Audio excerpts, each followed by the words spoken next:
tardes para todos, ¿cómo están? Bienvenidos a Esta Boca es Mía. Estamos en vivo arrancando este 10 de octubre. Bueno, arrancando el día no, pues mucho se arrancó antes, ¿no? Por suerte. Pero el 10 de octubre, día en que, feliz día del locutor para todos los colegas de esta profesión. Y un 10 de octubre que también pasará fundamentalmente a la historia porque es el día en que asume la primera mujer trans en el Parlamento uruguayo, la primera senadora. Así que para Michelle Suárez, a quien hemos recibido en el programa más de una vez, porque es abogada, felicitaciones. Espero que no sea de aquí en más la senadora trans, ¿no? Y que sea la senadora Suárez. La abogada senadora Colev es un aporte interesante. De hecho, sí lo será. Porque creo que no hay muchos senadores. No, y eso cambió en los últimos tiempos. Había una encuesta, antes era, no sé, mucho más alto el porcentaje de profesionales, digamos, ¿no? Abogados. Y habló bien, habló desde su profesión, ¿no? En un debate que hubo, me parece interesante. Sí, una frase, además, que antecede a su pronunciamiento de hoy, ¿no? Pero que ella misma decía, el triste honor de ser la primera. Felicitaciones una vez más. Bueno, muy bien, vamos a los temas de hoy. Por supuesto, vamos a estar hablando de este decreto que firmó el presidente Vázquez, que remite a los viáticos de los jerarcas, pero antes vieron que la Justicia Penal y el Ministerio de Defensa, como es habitual, está investigando la causa del accidente de la avioneta que cayó en la tarde del domingo, en el que falleció el médico chileno. Ayer vuelve a caer otra avioneta de una empresa de fumigaciones en el departamento de Cerro Largo. Se toma nota cuando en realidad el dueño de la empresa reporta que hay una avioneta desaparecida. El piloto, por suerte, se salvó. Son muchas preguntas que surgen en torno a estas cosas, ¿no? Acá nos está acompañando un experto, se puede decir, es piloto comercial, pero en realidad también fue piloto militar, 2000 horas de vuelo. Bienvenido, William Díaz, además de ser instructor. Muchas gracias. No, gracias por acompañarnos en el día de hoy para responder algunas preguntas que todos nos hacemos, ¿no? Cuando surgen historias como estas, ni que hablar que cuando se pierde una vida, enseguida además implica prestar atención desde otros puntos de vista, ¿no? Nosotros tenemos un móvil pronto en este momento. Está Diego Travieso junto con Fernando Cáceres, que es integrante de la Comisión Investigadora de Accidentes, que es la DINASIA, porque están justamente en esta investigación. A ver qué tenemos para saber o para informarnos. Diego. Victoria, ¿qué tal? Muy buenas tardes para todos. Efectivamente nos encontramos en la Dirección Nacional de Aviación Civil e Infraestructura Aeronáutica, concretamente con el presidente de la Comisión Investigadora de Accidentes de Aviación, Fernando Cáceres, a quien le damos las muy buenas tardes. Fernando, gracias por estar con nosotros. Buenas tardes, acá estamos trabajando un poco en este tema y en algunos otros que tienen particular importancia para la comisión y bueno, tratando de echar luz un poco a los acontecimientos. Y los acontecimientos que han surgido en estos últimos días bastante importantes, ¿no? El domingo concretamente, este avión que se estrelló, que lamentablemente dejó una vida del médico chileno por el camino.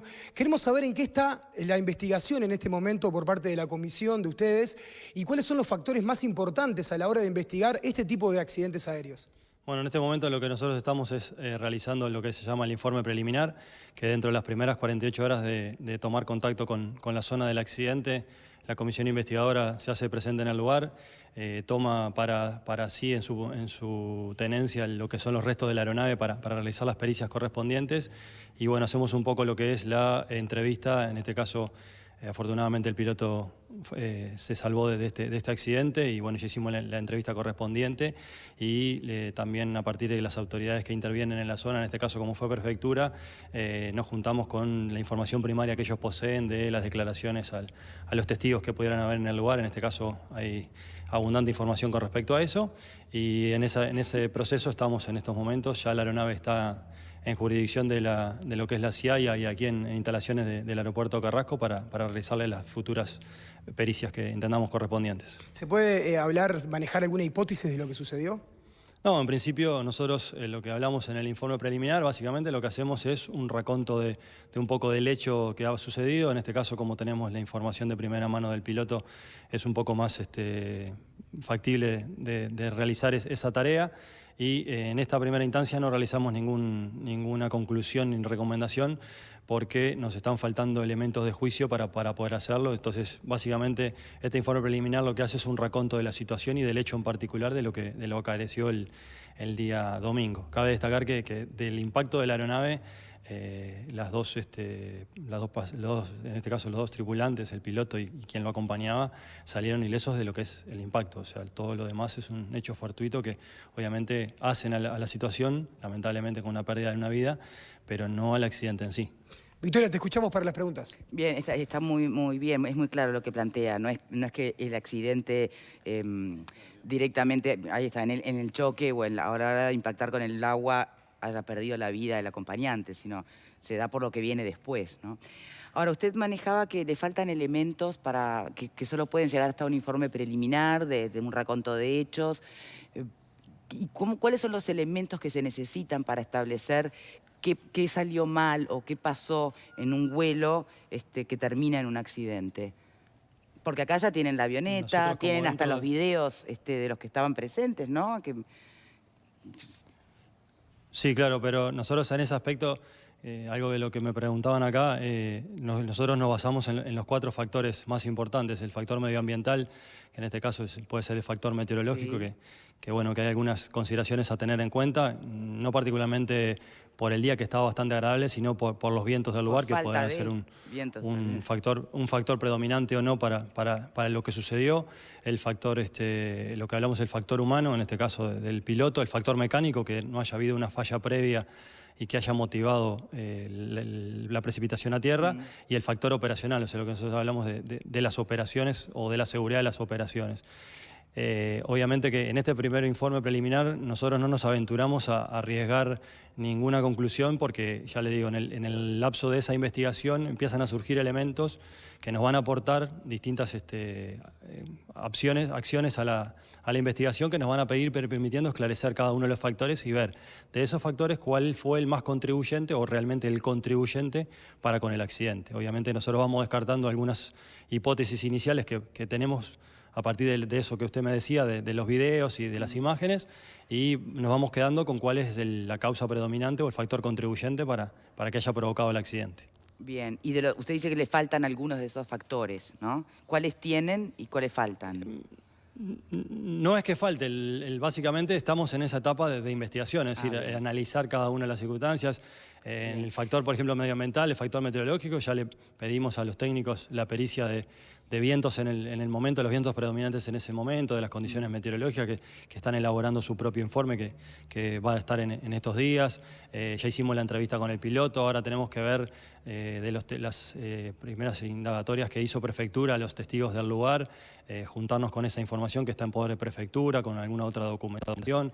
Estamos en contacto con la jueza también de Libertad que entiende la causa, para también coordinar algunas acciones que necesitamos de algunas pericias que ella mandató y que obviamente colaboran a la hora de esclarecer los hechos en cuanto a la investigación por nuestra parte. Claro. ¿Le puedo hacer algunas preguntas simplemente por ignorar el tema, que son básicas, pero... Sí, cómo no. La avioneta privada, ¿no? O la particular, es frecuente que despegue y que aterrice en lugares que obviamente no sean ni un aeropuerto ni un aeródromo. Imagino que sí.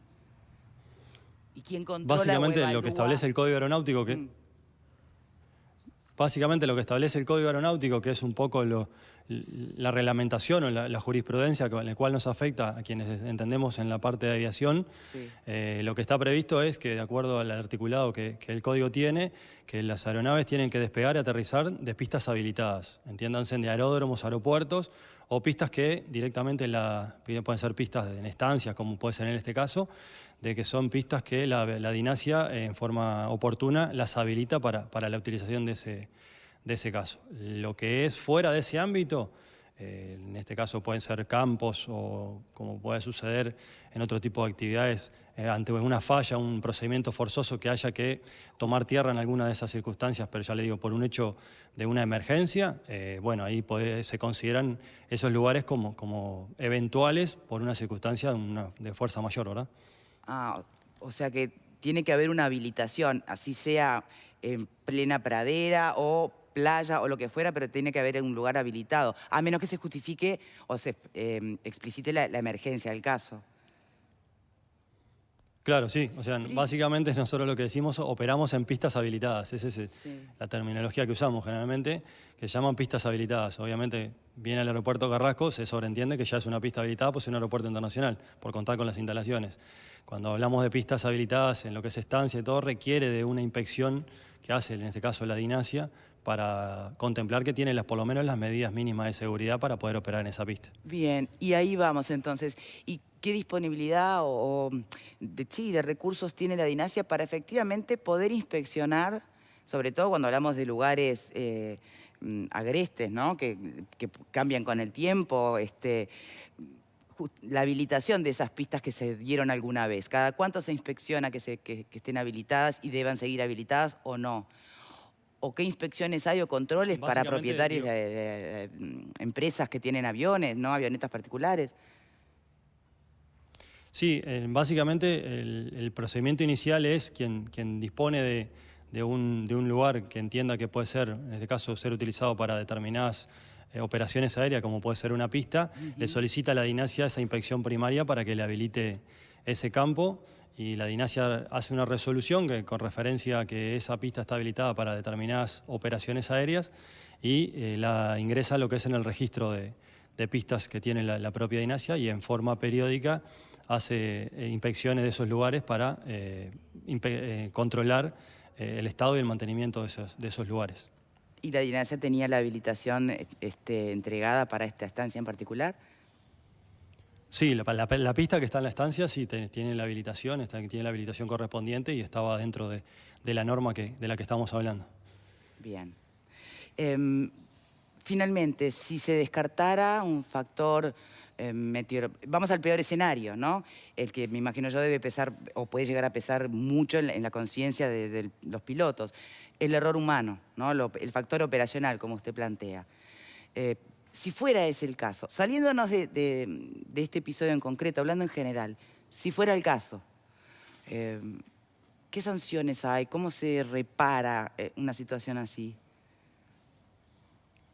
Bueno, algo de lo que comentábamos con el móvil acá, básicamente hay una particularidad que tiene la Comisión Investigadora de Accidentes de Aviación, es que nosotros lo que buscamos básicamente son las causas de los hechos y establecer a partir de cuáles fueron los eventos, establecer esas causas, generar unas conclusiones de cuál es el factor contribuyente y realizar recomendaciones, en este caso a la comunidad aeronáutica, para evitar que estos incidentes se vuelvan a ocurrir. Somos un factor, si bien nosotros somos la parte investigativa, colaboramos en lo que se llama la prevención, lo que es hacemos a la seguridad operacional. Bien. Si bien hay dentro de la DINASIA lo que se llama dentro del Departamento de Seguridad Operacional inspectores que hacen que estos hechos se haga la prevención antes de que esto suceda y se tienden a establecer normas para que ello no ocurra, una vez establecido que siempre hay algunas cosas pueden fallar por múltiples factores, nosotros investigamos las causas y determinamos cuáles fueron las mismas y hacemos las recomendaciones para evitar que esto vuelva a suceder. Nosotros no tenemos carácter punitivo, es decir, lo que la DINASIA, lo que la Comisión hace no tiene carácter punitivo ni tampoco genera actos administrativos. Simplemente lo que nosotros hacemos es establecer esos parámetros y recomendamos las medidas de seguridad que se deberían tomar para que esto no vuelva a acontecer. Bien. Cuando intervienen otros factores, y nosotros lo hemos comentado, sí somos un órgano técnico y sí colaboramos en los aspectos que la justicia entienda que debemos colaborar y aportamos nuestro aspecto técnico para para esclarecer los acontecimientos, pero no delimitamos responsabilidades. Es más, cuando nosotros emitimos tanto el informe preliminar como el informe técnico, ahí dentro de ese no lleva nombres, no tiende personas, lleva solo una identificación de aeronave, del hecho y las conclusiones y recomendaciones a lo cual llegó esta comisión.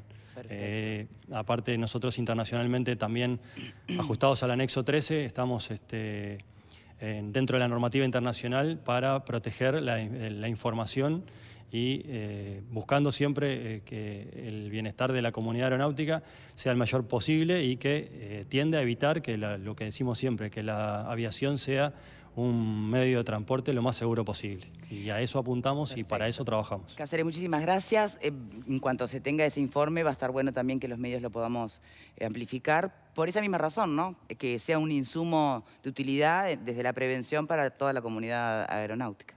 Muchísimas gracias. Sí. Gracias a ustedes. Y sí, nosotros, tanto el informe preliminar como los informes finales se cuelgan en la página web de lo que es el Ministerio de Defensa y están a disposición del público en general para que se haga la mayor difusión de los hechos a toda la comunidad, tanto aeronáutica como la población en general. Bien. Muchísimas gracias. Gracias, Diego, también. A ustedes. Gracias, Victoria. Adelante. A ver, espero que esta pregunta no te comprometa por tus colegas, pero en el mundo aeronáutico, sobre todo en el particular, ¿no? Hoy son muchas las empresas que disponen de avioneta privada. ¿Se controla lo suficiente? ¿Hay inspecciones suficientes? Bien. No solo de la aeronave y sus instrumentos, sí, sino bien. de los pilotos que se contratan. No. Bien, las aeronaves, sí, tienen que tener vigente lo que se llama el certificado de aeronavegabilidad. ¿Sí?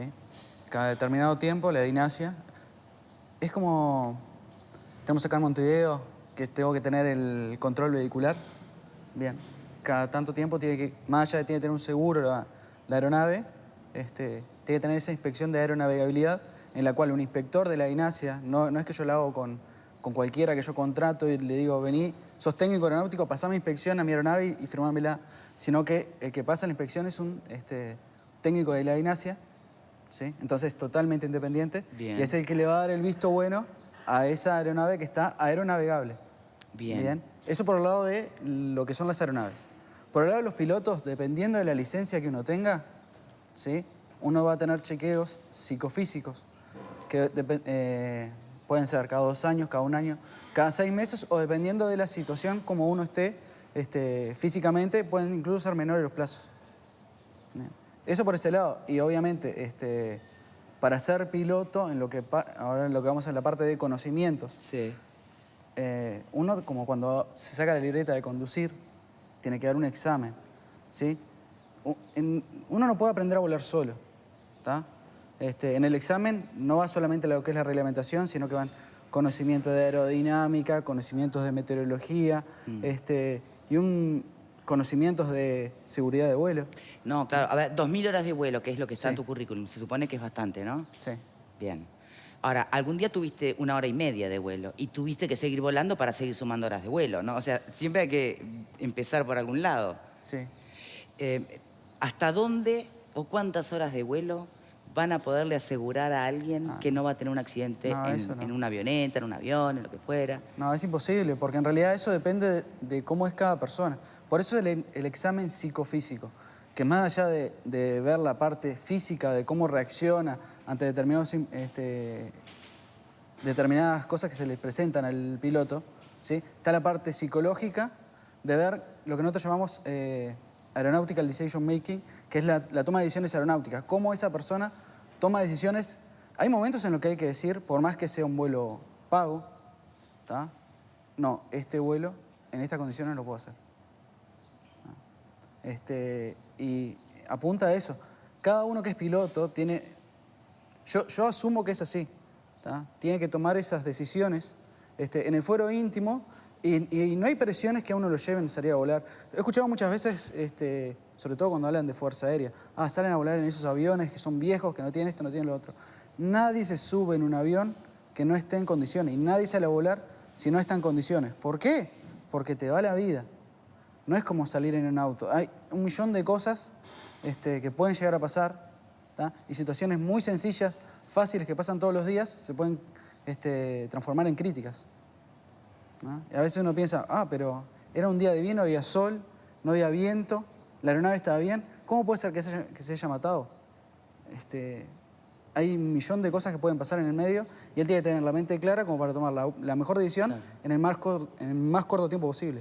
Las avionetas que trabajan para empresas de fumigaciones, sí, que fue la que se estrelló en el día de ayer, también que por suerte no tuvo, bueno, se salvó el piloto, ¿no? Heridas leves. imagino yo que tiene que haber entrenamiento específico para pilotear esa actividad, ¿no? Porque el vuelo rasante y todo lo demás. Por supuesto. Y Sí, sí. todo eso tiene el control suficiente. No, ellos tienen una habilitación especial para ser aeroaplicador. Llevan un curso aparte.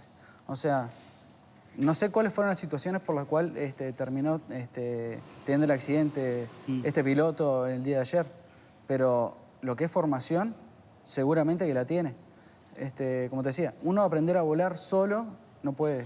O sea, ya aprendieron a volar solo hace 100 años atrás y se mataron como moscas y de eso fuimos anotando. Hay algo de que se habla en aviación que es prioridad de sangre. Nosotros aprendemos de los errores de los demás. Por eso también existe... ¿Cómo es la frase, perdón? Prioridad de sangre. Prioridad de sangre. Sí. Por eso están las comisiones investigadoras. En todo el mundo existen, porque continuamente somos seres humanos, somos factibles, no fuimos hechos para volar. Y cometemos errores. La mayoría de los accidentes, dependiendo del manual que uno vea, son... el que habla menos, el más benevolente, dice que el 70% de los accidentes son por causa del factor humano. ¿Sí? Y de ahí para arriba, ¿no? Encontramos hasta un 90%.